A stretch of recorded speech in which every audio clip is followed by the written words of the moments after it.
اللہ نے تمہارے لیے وہی دین مقرر کیا ہے جس کا اس نے نوح کو حکم دیا تھا، اور جس کی وحی ہم نے تمہاری طرف کی ہے، اور جس کا حکم ہم نے ابراہیم کو اور موسیٰ کو اور عیسیٰ کو دیا تھا کہ دین کو قائم رکھو اور اس میں اختلاف نہ ڈالو۔ مشرکین پر وہ بات بہت گراں ہے کہ جس کی طرف تم انہیں بلا رہے ہو۔ اللہ جسے چاہتا ہے اپنی طرف چن لیتا ہے، اور وہ اپنی طرف ان کی رہنمائی کرتا ہے جو اس کی طرف متوجہ ہوتے ہیں، اور جو لوگ متفرق ہوئے وہ علم آنے کے بعد ہوئے، صرف آپس کی ضد کی وجہ سے۔ اور اگر تمہارے رب کی طرف سے ایک وقت متعین تک کی بات طے نہ ہو چکی ہوتی تو ان کے درمیان فیصلہ کر دیا جاتا، اور جن لوگوں کو ان کے بعد کتاب دی گئی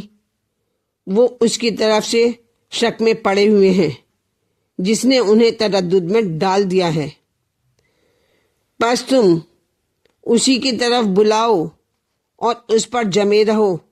جس طرح تمہیں حکم ہوا ہے، اور ان کی خواہشوں کی پیروی نہ کرو، اور کہو کہ اللہ نے جو کتاب اتاری ہے میں اس پر ایمان لاتا ہوں، اور مجھے یہ حکم ہوا ہے کہ میں تمہارے درمیان انصاف کروں۔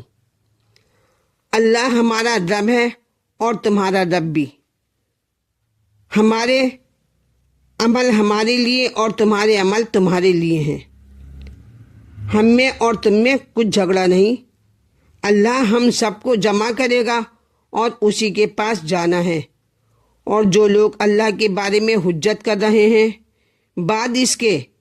کہ وہ مان لیا گیا، ان کی حجت اور ان کے رب کے نزدیک باطل ہے، جھوٹی ہے، اور ان پر غضب ہے، اور ان کے لیے سخت عذاب ہے۔